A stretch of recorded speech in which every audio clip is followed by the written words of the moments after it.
ناظرین، روپیہ پیسہ میں آپ کو خوش آمدید کہتے ہیں۔ میں ہوں علی ناصر۔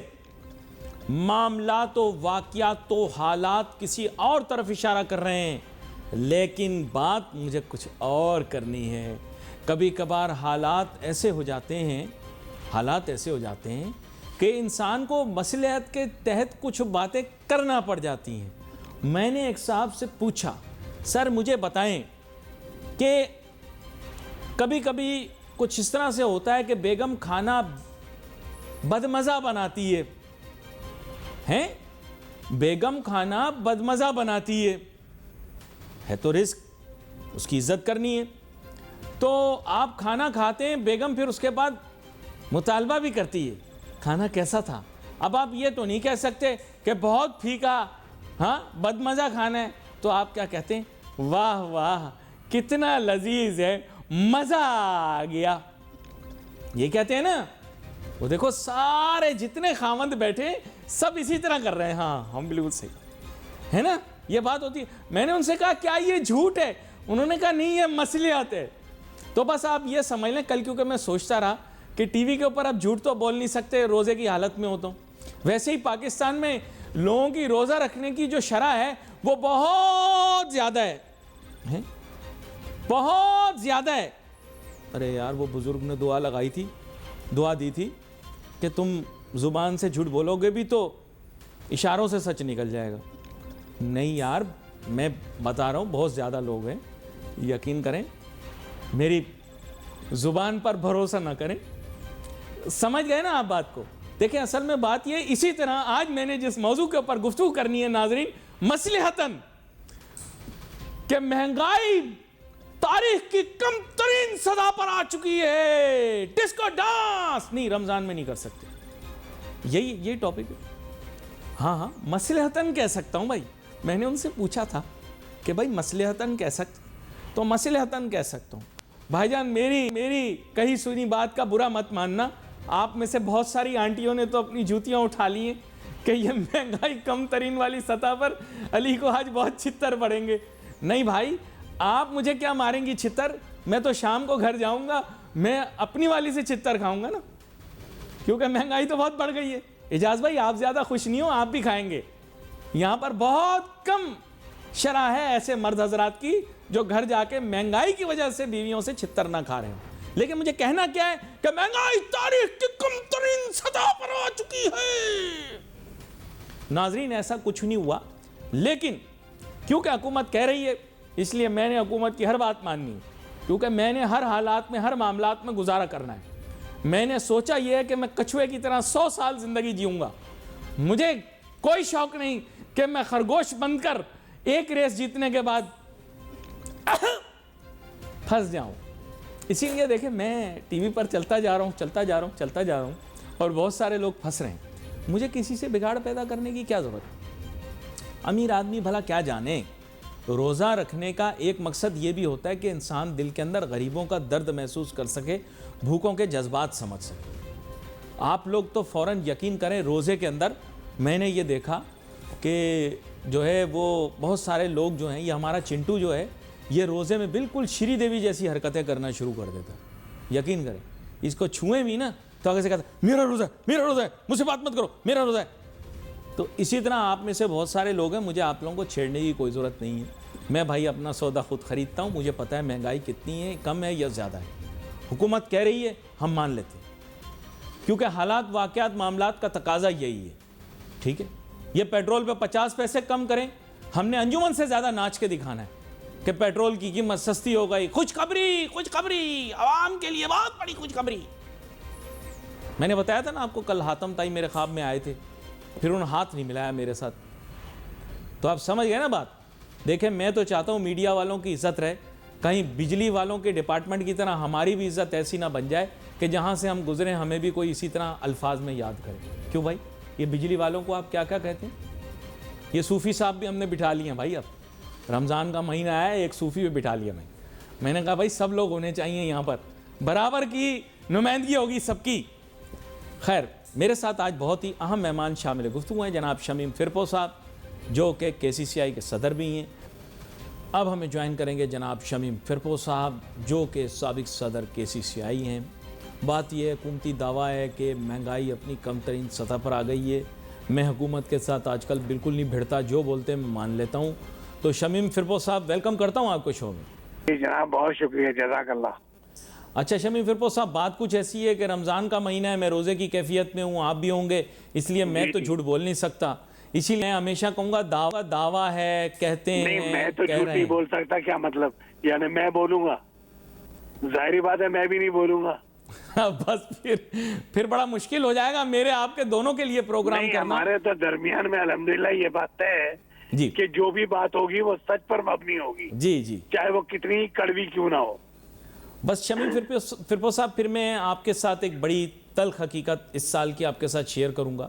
بات یہ ہے کہ مہنگائی کی وجہ سے عوام تو مجبور تھی ہی, لیکن جو اشرافیہ کا طبقہ ہے پہلی دفعہ پاکستان کے اندر, ان کو بھی مہنگائی کے اثرات محسوس ہو رہے ہیں.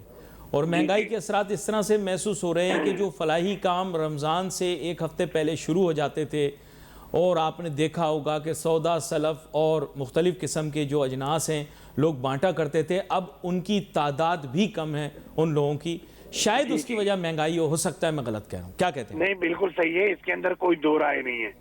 اصل میں بات یہ ہے کہ ایک طرف تو مہنگائی ہے, لیکن دوسری طرف اللہ رحم کر دے, مسلمانوں کی نیچر کچھ ایسی ہے کہ کفار جو ہیں وہ تو رمضان آنے پر ریٹ کم کر دیتے ہیں, اور ہمارے یہاں بڑے فخر کے ساتھ فرماتے ہیں کہ جی رمضان ہے ریٹ بڑھائیں گے.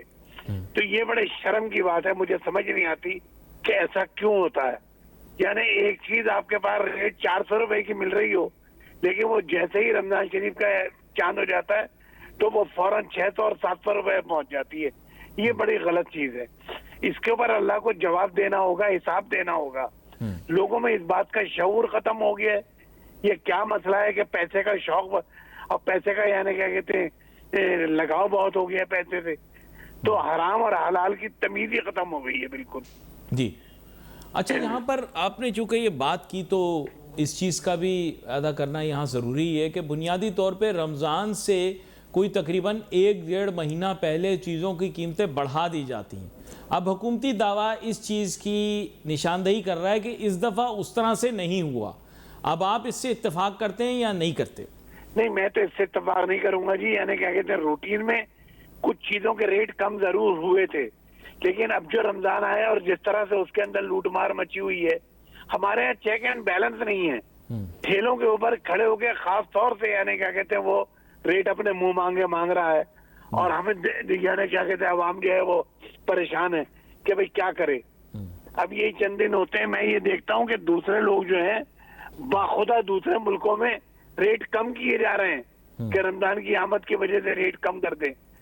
ایون انڈیا میں, حالانکہ مسلمانوں کے دشمن ہیں, لیکن اس کے باوجود ان کے ریٹ کم ہوئے ہیں اور ہمارے یہاں ریٹ بڑھائے جا رہے ہیں. وہ کہتے ہیں اس میں برکت ہوتی ہے, منافع بڑھا لیں تو برکت ہوتی ہے رمضان میں. نہیں, کیا برکت ہوتی ہے, سمجھ کا پھیر ہے, سمجھ کا پھیر ہے. میں تو سمجھتا ہوں کہ کچھ نہ کچھ ان کے ساتھ پھر ایسے معاملے ہوتے ہیں, اللہ پاک ان کو ڈاکٹروں میں یعنی مصروف کر دیتا ہے, وہ ڈاکٹروں میں پیسے بھرتے ہیں, کچھ مشکلات, کچھ پریشانیاں آ جاتی ہیں, کچھ اور دوسری چیزیں ہوتی ہیں جس میں وہ پیسے نکل جاتے ہیں, آپ کے پاس بچتے نہیں ہیں. تو کیا فائدہ ایسا کام کرنے سے یار. اچھا, مجھے یہ بھی بتائیے گا کہ عام اشیاء جو کھانے پینے کی, جیسے اب آپ نے بتایا سبزی ترکاری وغیرہ, ان کو کنٹرول کرنے کے لیے میرے خیال سے اگر ایک ایلیبوریٹ جسے آپ کہیں ریٹیل اسٹرکچر بنا لیا جائے تو قیمتیں بھی رمضان کے مہینے میں کم رہیں گی, اور رمضان کے مہینے کیا باقی مہینوں میں بھی کم رہیں گی, کیونکہ ہم دیکھ رہے ہیں کہ بہت سارے لوگ اس وقت سپر اسٹورز کا رخ کر رہے ہیں, اور سپر اسٹورز میں جب جاتے ہیں تو وہاں پہ سبزی ترکاری کے آئٹم کافی سستے مل رہے ہیں مارکیٹ کی نسبت, بلکہ ان کے مقابلے میں. بالکل صحیح کہہ رہے ہیں آپ, جی بالکل صحیح کہہ رہے ہیں. اچھا, وہ دراصل سلسلہ ایک اور بھی ہے. سپر اسٹور جو ہیں, بڑی مارکیٹیں جو ہیں, وہ کرتے ہی ہیں کہ یہ بنیادی چیزیں ہیں تو اس کے اوپر ریٹ تھوڑے سے کم رکھتے ہیں, دوسری چیزوں کے ساتھ یعنی کیا کہتے ہیں کیونکہ لوگ لیتے ہیں چیزیں, اس کے اندر اپنے پیسے بنا لیتے ہیں وہ, تو چلے کوئی حرج نہیں ہے, یہ تو حق ہے ان کا کہ بھائی کرتے ہیں. لیکن میں یہ بتا رہا ہوں کہ کمشنر صاحب اعلان تو کر دیتے ہیں کہ یہ قیمتیں یہ ہوں گی, لیکن اس کے اوپر عمل درآمد نہیں ہوتا بالکل بھی. ایک جگہ بھی آن کے وہ چیک نہیں کرتے کہ آخر وہ جو انہوں نے ریٹ دیے تھے اس ریٹ کے اوپر اویلیبل ہے مال یا نہیں ہے. اچھا لیکن اس میں بھی ہم نے یہ دیکھا ہے کہ اگر میں ویسے ایک مشورہ آپ کو دوں گا، آپ ماشاءاللہ جب بھی آتے پروگرام کے اندر تو میں اس چیز کا ذکر کرتا ہوں کہ آپ دلی پنجابی سوداگران کے بڑے اہم رہنما بھی ہیں برادری کے. میں نے یہ دیکھا ہے کہ کاروباری حضرات نے بھی بہت ساروں نے ریٹیل سیکٹر میں انٹری لی ہے، لیکن آپ لوگوں کا فٹ پرنٹ سب سے زیادہ بڑا ہے، پرائس کانشیس بھی ہیں، اس کے علاوہ کمرشل نوعیت کے کام بھی کرتے رہتے ہیں. آپ کے خیال سے کیا آپ کی برادری جو ہے بالخصوص میں کہتا ہوں کراچی شہر کے اندر بڑے پیمانے پر سستے بازار اور ریٹیل جو ایک آرگنائز ریٹیل سیکٹر کے اندر لوگوں کو ریلیف دینے کے لیے اگر اس سلسلے میں کوئی کام کرے تو بڑا اچھا رہے گا؟ کیا کہتے ہیں؟ نہیں ہو رہا ہے آلریڈی. میں آپ کو بتا دوں، یعنی کچھ بچت بازار بچوں نے لگائے ہیں اور جس کے اندر واقعی 10 روپے کلو میں وہ فروٹ بھی دے رہے ہیں، 10 روپے کلو میں وہ، لیکن وہ مختلف دور دور علاقوں میں ہیں. اب سوال یہ ہے کہ یہ تو عام ہونا چاہیے تاکہ ہر ایک کے ریچ میں ہو جائے، ہر ایک کے یعنی دسترس میں ہو جائے. یہ تو بہت دور علاقہ، مثال کے طور پہ میرے اپنے کچھ بچوں نے لگایا، وہ ناز آباد میں لگایا انہوں نے. اب وہ علاقے ڈھونڈتے ہیں کہ بھئی جہاں پر ذرا کمزور لوگ رہتے ہیں تو ان علاقوں میں لگایا جائے. نہیں لیکن میں آپ کو ایک مثال دیتا ہوں، ویسے تو بہت سارے کھاتے پیتے علاقے بھی ہوتے ہیں اور لوگ عموماً اچھی چیزیں کم بھاؤ پر لینے کے لیے راضی بھی ہوتے ہیں. تو میں آپ کے توسط سے گزارش کرنا چاہوں گا حکومت سے بھی کہ شارع فیصل کے اوپر بہت سارے ایسے مقامات ہیں جو کہ تقریباً سارے شہر کے لوگ جو ہیں، وہ کراچی شہر کی نسبت سے بات کر رہا ہوں، تو لوگ وہاں پر آسانی سے آ سکتے ہیں. تو وہاں پر اس طرح کے بازار کا انعقاد کیا جائے، یہ میرا مشورہ ہے.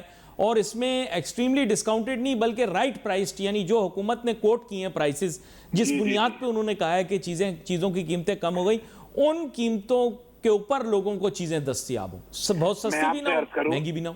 میں آپ سے عرض کروں کہ ایک مہم چلی ہے کہ ہم جو یہ روزے کھلواتے ہیں، یعنی کیا کہتے ہیں، اور افطاری کھلاتے ہیں، اس کے اوپر یہ طے ہوا ہے کہ بھائی بجائے یہ کرنے کے کم ریٹ کے اوپر چیزیں دے دو تاکہ وہ سرشار ہو کے لے کر جائے اپنے گھر میں، بجائے اس کے کہ وہ یعنی مفت کا کھانا کھائے اور مفت کی چیزیں لے جائے. تو بہتر یہ ہے کہ اس کی جگہ پر ایسے بازار منعقد کیے جائے بہت قریب یعنی جو ہر ایک کی دسترس میں پہنچ جائیں، اور اس کے اوپر بنیادی ضرورت کی چیزیں جو ہیں وہ کم ریٹوں کے اوپر دی جائیں تاکہ وہ انسان کا بھلا ہو. اچھا یہاں پر ایک اور جانب بھی آپ کی توجہ مبذول کروں گا، وہ بات یہ کہ ہمارے ہاں ملک کے اندر جو ہائی کنزمپشن پروڈکٹس ہیں اس میں ملک کا پروڈکٹ بھی جو ہے وہ ہائی کنزمپشن پروڈکٹ کاؤنٹ ہوتا ہے. لیکن ہم دیکھ رہے ہیں آج کے پیکیجڈ ملک اور اوپن ملک جو ہے اس کی پرائسز فرق ہیں. میرے خیال سے گورنمنٹ آئی ڈونٹ نو کون سی باسکٹ یوز کرتی ہے، مے بی وہ یوز کرتے ہیں پیکیج ملک، مے بی وہ یوز کرتے ہیں کھلے دودھ کے ریٹ.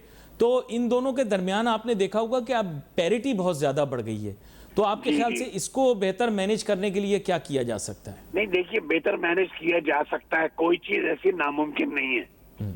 ناممکن کوئی چیز نہیں ہے، اصل میں نیت کا فطور ہے. اگر نیت صحیح ہے تو سارے کام آسان ہو جائیں گے. یہ کام ہے کمینگر صاحبان کا کہ رمضان سے پہلے وہ ٹیمیں بنائیں اور خاص طور سے یہ بلدیاتی لوگ جو ہیں ان سے کام لیا جائے، ان کو ذمہ داری دی جائے کہ یہ آپ نے اس کو دیکھنا ہے. اور وہاں پر مختلف علاقوں میں ہر بلدیاتی یعنی اس میں اپنا یو سی میں وہ سینٹر قائم کیے جائیں اور اس کے اندر کم ریٹ کے اوپر چیزیں دی جائیں تاکہ ہر ایک کو اس کا فائدہ پہنچے. اور اسے کنٹرول کیا جا سکتا ہے، کوئی ایسی بات نہیں ہے، تھوڑا سا اس کے اوپر توجہ کی ضرورت ہے. اچھا لیکن اس میں دو چیزیں آ گئی نا. گورنمنٹ کہتی ہے کہ صاحب ہمیں بلیم نہیں کریں کیونکہ پرائس کنٹرول جو ہے وہ تو ایک بڑا ویگ مارکیٹ بیسڈ فینومینا ہے. تو کیا ایسے نہیں ہو سکتا کہ اور ممالک کی طرح ہمارے ہاں مارکیٹ بیسڈ سسٹم ہو جہاں مارکیٹ کے پلیئرز خود جو ہیں وہ فیئرلی پرائس کو کم رکھنے کے لیے اپنی بھرپور ایفرٹ کریں؟ کیونکہ دوسرے ممالک میں یہی ہوتا ہے کہ مارکیٹ کو جو لوگ کنٹرول کر رہے ہوتے ہیں، کمرشل لوگ، پرائیویٹ لوگ، وہ لوگ کوشش کرتے ہیں کہ قیمت جو ہے وہ ایسی رہے کہ وہ کنزیومر کی دسترس کے اندر ہو. علی بھائی آپ کی بات بالکل درست ہے. دراصل یہ اجتماعی طور پہ ہوگا یہ سارا کام. یہ خالی میرے کہنے سے یا آپ کے کہنے سے نہیں ہوگا. نہیں لیکن گورنمنٹ نہیں کر سکتی نا. میں وہی عرض کر رہا ہوں، میری بات سن لیں کہ یہ اجتماعی طور پہ ہوگا جب سب کے ذہن میں ایک چیز آئے اور اس کے اوپر عمل درآمد ہو. ہمارے یہاں اللہ کے رحم اللہ رحم کر دے ایک عجیب قسم کی چیز ہے. یعنی ہم یہی نہیں، ہم سعودی عرب میں دیکھتے ہیں کہ حج کا اور عمرے کا سیزن اور رمضان شریف ہو، وہاں پہ قیمتیں یعنی کیا کہتے ہیں اپنا وہ جو 5 ریال میں ٹیکسی والا لے کے جا رہا ہوتا ہے وہ 15 اور 20 ریال کی بات کرنے لگتا ہے کہ جی آپ کی مجبوری ہے، آپ کو جانا ہی پڑے گا، آپ چلیں گے. تو یہ میرا کہنے کا مطلب ہے ایک رجحان ہے، یہ رجحان مسلمانوں میں سے ختم ہونا چاہیے. جو دوسری قومیں ہیں انہوں نے مسلمانوں سے لیا ہے یہ، اور وہ اس کے اوپر عمل درآمد کر رہے ہیں، اور ہم نے ان کی چیزیں اپنا لی. لیکن جیسے میں آپ کو ایک مثال دیتا ہوں، آپ کے سامنے ایک مثال رکھتا ہوں کہ سستائی کے لیے آپ نے ایک مشرق وسطیٰ کا ملک کا ذکر کیا، ایک اور بھی مشرق وسطیٰ کا ملک ہے، بغیر نام لیا آپ کے سامنے پیش کرتا ہوں. انہوں نے کیا کیا ہے کہ کافی عرصے سے روٹی کی قیمت اپنے ملک میں فکس کی ہوئی ہے اور وہ اس کو چینج نہیں کرتے، چاہے آٹا کتنا بھی مہنگا ہو جائے وہ پھر اسے سبسیڈائز کرتے ہیں جو شخص اس کا کاروبار کر رہا ہوتا ہے، اور روٹی کی قیمت وہ برقرار رکھتے ہیں خاص لیول پر. آپ کو تو پتہ ہے کون سا ملک ہے وہ مشرق وسطیٰ کا، لیکن انہوں نے فکس کیا ہوا. جی دیکھیے میں تو یہ سمجھتا ہوں ایک اسلامی ملک ہے ایران، جہاں پہ صحیح معنوں میں یعنی کیا کہتے ہیں اسلامی ملک کہنا چاہیے اس کو. جی جتنا عمل درآمد وہاں پہ ہوتا ہے، اگر میں کہتا ہوں کہ ہمارے پاس میں اس عقل نہیں گفتگو ہے. کو مکمل کرتا ہوں. چاہوں تو میں بھی آپ کو الجھائے رکھوں، لیکن سچ بات یہ ہے کہ میں آپ کو الجھاؤں اس کا نام مجھے کوئی فائدہ ہے اور نہ آپ کو. آئی ایم ایف کی ٹیم یہاں آئی مذاکرات کرنے، تو کس چیز کے مذاکرات کر رہی ہے؟ پیسے تو وہ 3 سال کے حساب سے ہمیں دے چکی ہے. نہیں غلط بول رہا ہوں، صحیح بول رہا ہوں؟ نہیں یار سمجھنے کی بات کرو نا. آئی ایم ایف آپ کے ساتھ 3 سال کا ایگریمنٹ کر چکی ہے، بقول آپ کے پیسے بھی دے چکے ہیں، بقول آپ کے، ٹھیک ہے. تو پھر مذاکرات کس چیز پر کرنے آئے؟ کس چیز کے مذاکرات کر رہے ہیں؟ سوچو نا. سر آپ مجھے ایک بات بتائیں، آپ لوگ کیوں بھولے بن رہے ہیں؟ آپ لوگ اتنے بھولے ہیں، اتنے بچے ہیں آپ. دیکھیں آپ نے مبارکباد دے دی، منوں کے حساب سے آپ نے مٹھائیاں بھی بانٹ دی کہ آئی ایم ایف نے ہمیں 3 سال کے پیسے دے دیے. اب شمیم فرپوش صاحب ہمیں دوبارہ جوائن کر چکے ہیں. اب ان سے پوچھوں گا کہ اتنی مٹھائیاں بڑھ چکی ہیں، 3 سال کے لیے آئی ایم ایف کے ساتھ معاہدہ ہو گیا، پیسے ہمیں مل جائیں گے، تو پھر 15 دن کے مذاکرات کس بات کے ہیں؟ یہ بتا دیں آپ مجھے شمیم فرپوش صاحب. اصل بات یہ ہے کہ ہم یعنی مانگنے میں میرا خیال ہے بہت ہی اپنا سمجھ لی کہ کوئی کیا کہنا چاہیے کہ مانگنے میں فخر محسوس کرتے ہیں. ہمیں تو شرم آنی چاہیے، اس کے بجائے ہم مٹھائیاں بانٹتے ہیں. یہ کوئی تک نہیں ہے یار کہ ہم قرض لیں اور مٹھائیاں بانٹیں، بڑے شرم کی بات ہے. دیکھیے میں آپ کے چینل پہ پہلے بھی بار بار کہہ چکا ہوں یہ بات کہ ہمیں خود کفیل ہونا چاہیے. ہمارے پاس اللہ نے سارے یعنی راستے دیے ہوئے ہیں، تمام نعمتیں ہیں الحمدللہ. ہمارے پاس بے شمار منرلز ہیں. ہمیں کون سے چیز کی ضرورت ہے؟ چاروں موسم ہے، پھل ہے، پھول ہیں، درخت ہیں، پہاڑ ہیں، ریگستان ہے، سمندر ہے. کیا چیز نہیں ہے ہمارے پاس؟ تو ہمیں تو یہ مانگنے کی عادت ہونی نہیں چاہیے. مشرف صاحب کے دور میں یہ معاملہ بالکل ختم ہو گیا تھا، آئی ایم ایف کو نمٹا دیا تھا ہم نے. لیکن اس کے بعد پیپلز پارٹی آئی تو پھر انہوں نے واپس اپنا قرض لینا شروع کر دیا، اور قرض لیتے لیتے آج یہاں تک پہنچ گئے. تو میں آپ سے عرض کر رہا ہوں کہ بھائی ہمیں یہ مٹھائیاں بانٹنے میں کوئی دلچسپی نہیں ہونی چاہیے، ہمیں بلکہ شرم آنی چاہیے کہ ہم یہ اس طرح کے کام کریں. تو جب تک ہم اپنی نیت میں یہ چیز شامل نہیں کریں گے، اپنا ارادہ نہیں کریں گے، یہ چیز یعنی صحیح نہیں ہوگی. جی لیکن یہاں پر شمیم فرپوش صاحب آپ نے بات تو بڑی درست کی، لیکن ہمیں جو باتیں کچھ ایسی ہیں جو کہ نہیں بتائی جا رہی. لیکن میرا ایسا خیال ہے، اندازے کی بنیاد پر آپ سے بات کر سکتا ہوں، میرا ایسا خیال ہے کہ ان کا کہنا یہ ہے کہ ایک تو آپ اضافی مراحت نہیں دے سکتے ریئل اسٹیٹ کو، جو بات نکل کے آئی ہے سامنے. اور انہوں نے کہا ہے کہ جو ہمارے ساتھ پروگرام کے اندر چیزیں طے کی تھیں ان پہ عمل درآمد کا اسٹیٹس بتائیے، جس میں سب سے اہم چیز ریونیوز کی ہے. تو آپ کے خیال سے مزید آپ لوگ اور بوجھ برداشت کر سکیں گے ریونیوز کا؟ نہیں دیکھیے میں تو آپ سے پھر وہی بات کراؤں گا کہ ہمیں خود کفیل ہونا چاہیے. ہمیں ان اداروں کے سامنے کیوں جواب دہ ہونا ہے؟ یہ باہر کے لوگ ہیں، ان سے ہمیں کیوں جواب دیں؟ ہم ان کو تو ہمیں تو سب سے پہلے یعنی خودداری اپنی یعنی اوپر لے کر آنی چاہیے کہ بھائی ہم کسی سے بھی کوئی جواب دہ نہیں ہے, کوئی کچھ نہیں ہے. ہمیں وہ کرنا ہے جو ہمارے مفاد میں ہو, جو ہمارے ملک کے لیے بہتر ہو. اچھا لیکن دیکھیں میں ایک بات آپ کے سامنے کروں گا. بنیادی بات یہ کہ اگر ہم اتنا بڑا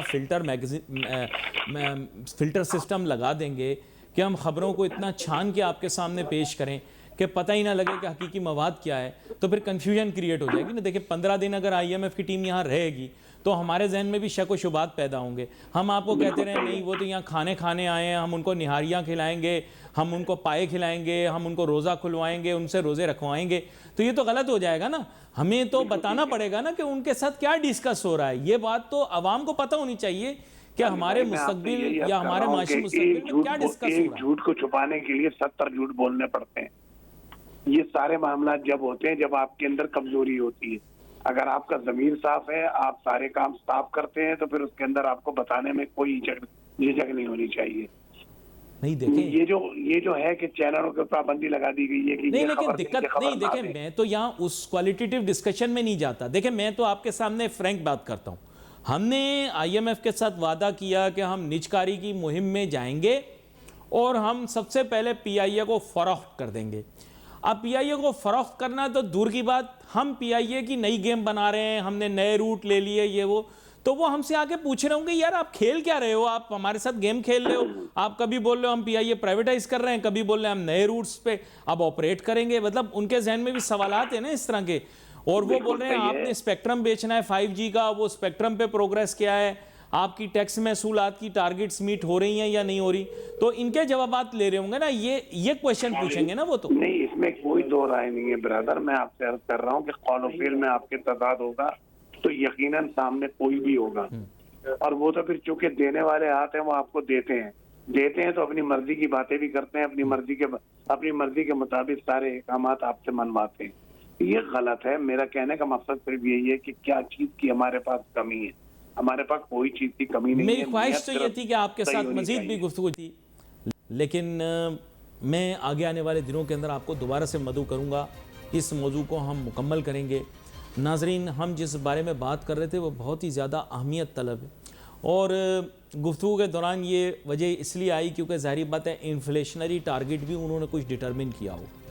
ورلڈ بینک کی کل رپورٹ پڑھ رہا تھا, ظاہری بات ہے انفلیشن کا بھی ایک تعلق جو ہے وہ جی ڈی پی گروتھ کے ساتھ ہوتا ہے. تو G D P growth rate کچھ اور آ رہی ہے, real G D P growth rate, inflation percentage کا کوئی اور سلسلہ ہے. خیر اس بارے میں بھی بات کریں گے, لیکن آنے والے دنوں کے اندر we wait for message on Facebook. Ali Nasir ہماری ٹیم کو اجازت دیجیے. اللہ حافظ.